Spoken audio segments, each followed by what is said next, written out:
Benji और रहस्यमयी नदी। सुबह की धूप में नदी चमक रही थी, जो घने हरे जंगल के बीच से होकर बह रही थी। हवा ताज़ा थी, जिसमें चीड़ के पेड़ों और साफ पानी की खुशबू घुली हुई थी। नदी किनारे एक लड़का खड़ा था, जिसका नाम बेंजी था। उसकी आंखों में रोमांच की चमक थी। वह 13 साल का था, छोटे भूरे बाल और एक दृढ़ निश्चयी अभिव्यक्ति के साथ लकड़ी के बेड़े के पास खड़ा था। उसके 3 दोस्त, लियाम, लंबा और चश्मा पहने लड़का, माया, घुंघराले लाल बालों वाली लड़की, और थियो, शरारती मुस्कान वाला मजबूत लड़का, उसके साथ खड़े थे। उनके बैग रोमांचक सफर के लिए तैयार थे। यही वो दिन है दोस्तों, जब हम रहस्यमयी नदी की खोज करेंगे, बेंजी ने उत्साह से कहा। मुझे अब भी लगता है कि हमें ज्यादा नाश्ता लाना चाहिए था। रोमांच मुझे भूखा कर देता है, माया ने हंसते हुए कहा।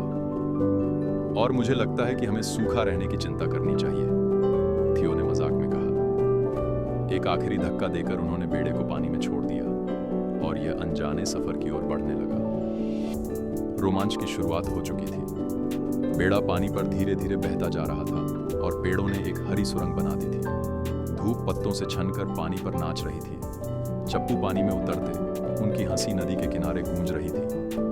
हर बार चप्पू चलाने से वे घर से और दूर एक नई यात्रा की ओर बढ़ रहे थे। थियो ने शरारत से माया पर पानी उछाला।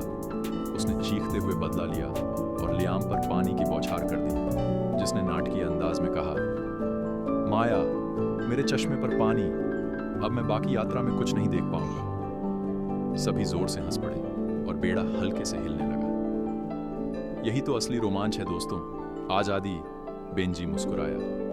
वे जोर से चप्पू चला रहे थे, लेकिन नदी उन्हें और तेजी से बहा रही थी, मानो कोई अनदेखी शक्ति उन्हें किसी रहस्य की ओर खींच रही हो। अचानक बेंजी की नजर एक चमकती हुई चीज पर पड़ी। एक छोटी सी बोतल जो हल्की रोशनी फैला रही थी, पानी में तैर रही थी। देखो, वो क्या है? बेंजी ने इशारा किया। सभी आगे झुके, उनकी आंखों में जिज्ञासा चमक रही थी। बेंजी ने सावधानी से हाथ बढ़ाया, ठंडी कांच की सतह को छूते हुए बोतल को पकड़ लिया।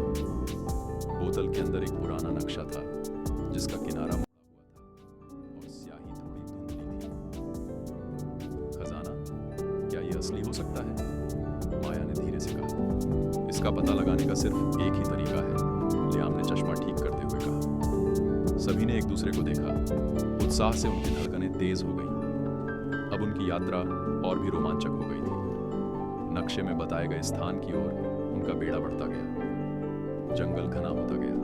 पेड़ अपनी शाखाओं को रहस्यमय तरीके से मोड़ रहे थे। नदी किनारे एक चट्टान थी जो लताओं से ढकी हुई थी।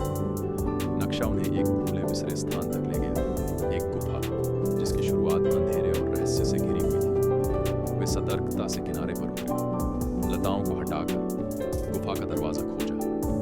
बेंजी का दिल तेजी से धड़क रहा था।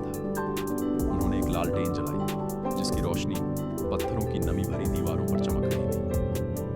आखिर क्यों हर खजाने का नक्शा डरावनी गुफाओं में जाता है? थियो ने कम पाते हुए कहा। बेंजी ने मिट्टी में आधा दबा हुआ एक लकड़ी का संदूक देखा। वह झुककर धूल हटाने लगा और उसे खोल दिया। अंदर से सुनहरी चमक निकली, जिसने उनके चेहरों को रोशनी से भर दिया। सिक्के, गहने और प्राचीन वस्तुएं अंदर रखी हुई थी, जो शायद सदियों से छिपी थी। हमने सच में इसे खोज लिया, माया ने धीमे से कहा। इस यात्रा ने उनकी हिम्मत और टीम वर्क को साबित कर दिया था। नदी किनारे वापस लौटते हुए सूरज आसमान में गुलाबी और नारंगी रंग बिखेर रहा था। उनके पास खजाने का संदूक था, लेकिन असली इनाम तो उनका अनुभव था। यह अविश्वसनीय था। हमने इसे मिलकर किया, बेंजी ने मुस्कुराते हुए कहा। थियो घास पर लेट गया, हाथ सिर के पीछे रखकर बोला, अब तक का सबसे अच्छा दिन। और कौन जाने, शायद नदी के पास और भी रहस्य हो। लियाम ने सिर हिलाया। उन्होंने पानी को बहते हुए देखा, जैसे कि यह भविष्य की ओर कहानियों का वादा कर रहा हो। बेंजी और उसके दोस्तों ने एक यात्रा शुरू की, लेकिन उन्होंने उससे भी ज्यादा पाया। मजबूत दोस्ती, टीम वर्क और अनजान की रोमांचक दुनिया। रहस्यमयी नदी ने